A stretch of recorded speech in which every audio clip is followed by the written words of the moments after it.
Nissan Micras have long been the darlings of driving instructors, and for good reason. They make the ideal car for learners, with their light steering and control and easygoing nature. But they've always had a bit of an image problem.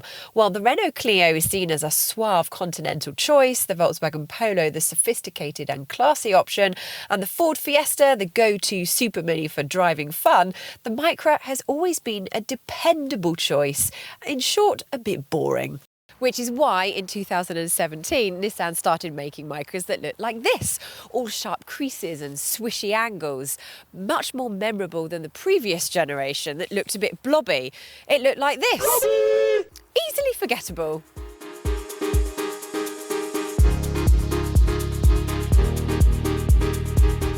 The question is, should you hand over your cash for one of these rather than a Volkswagen Polo, Vauxhall Corsa or Ford Fiesta? And if so, why? Well, on first impressions, it's kind of hard to say because when you look at what you get, it's pretty much a standard super mini. There are diesel and non-turbo petrol engine options, but the mainstay of the engine range are small turbocharged petrol engines, and this particular one is the 92 horsepower 1 litre turbo petrol. Meanwhile, the interior is pretty good. It's logically laid out and well presented, and it feels well built. I really like the dash here with the stitching on it, although that is N Sports specific, so that won't be in all of them. What you do get in all of them, though, is plenty of adjustment in the steering wheel, so you should be able to find a comfortable driving position, although I am going to need to move the seat in order to achieve that. And now I'm going to get really finicky about getting that comfortable driving position, aren't I? And you're just going to keep watching. Anyway, something else which may be of interest to some people is that on some models you get an armrest, but on this one you do not. Other equipment, of course, depends on what trim level you opt for, but Vizia and Vizia Plus cars are a bit bargain basement. Most Micras, though, are the mid-spec Ascenta model, and in those you get quite luxurious touches, such as a decent touchscreen infotainment system and cruise control. You do get Apple CarPlay too, but Android users, you're going to be disappointed here because there is no provision for Android Auto at all, although you can still connect your phone via Bluetooth or USB. Space in the back here is just about okay for 5'4.5" me, but if you're 6 foot, you might find that head and leg room is a little bit compromised. And we're very lucky to have electric windows in this car because some of them have those keep fit windows, you know, the manual ones that you've actually got to do yourself. And as for boot space, well, it's actually pretty good. 300 litres is about the same as you get in a Fiesta, but way short of a Volkswagen Polo or Skoda Fabia's boot capacity.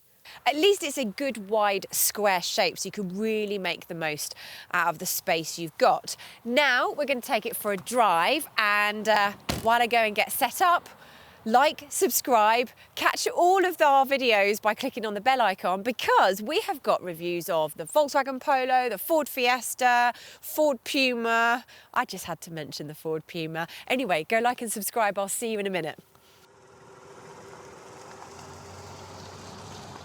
Remember what we said about Micras being popular with driving schools? Well, get behind the wheel and it's easy to see why. The steering is light, the brakes are easy to get used to, and if you have the manual, then the clutch is light and the gearbox is smooth and easy to change gear with. The only criticism we might have, if you're a learner driver, is the over-the-shoulder visibility is not brilliant because the pillar back there is quite thick. And though the Micra is as easy to drive as anything, the ride is a little firm and unsettled around town, although it is perfectly stable and confidence-inspiring at motorway speeds. And in fact, it's actually quite refined at cruising speeds too, meaning you can happily go on longer journeys in it without feeling too frazzled. And when you do go on those longer runs, you're probably going to want to know what kind of fuel economy you can get from this car. And it is pretty respectable because you will achieve anywhere between mid-40s to low 50 miles per gallon. You might find some figures telling you the diesel model can achieve up to 88.3 miles per gallon, which sounds tempting, but do be aware that this was under the old measuring system, which was called NEDC. Under the newer, more realistic measures known as WLTP, the Micra diesel was only rated at 52.3 miles per gallon, which is still pretty impressive. Despite the perfectly acceptable fuel economy and the approachable nature, there's nothing really special about the Nissan Micra. A Renault Clio or Ford Fiesta would undoubtedly be more fun, while a Volkswagen Polo is more mature and grown up.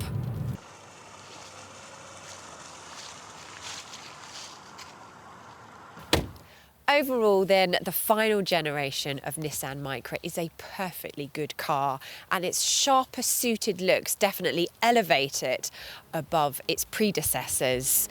But a Ford Fiesta is more fun, a Volkswagen Polo classier, and a Skoda Fabia more spacious. That said, if you want an easy life and you like the way it looks, you won't be disappointed.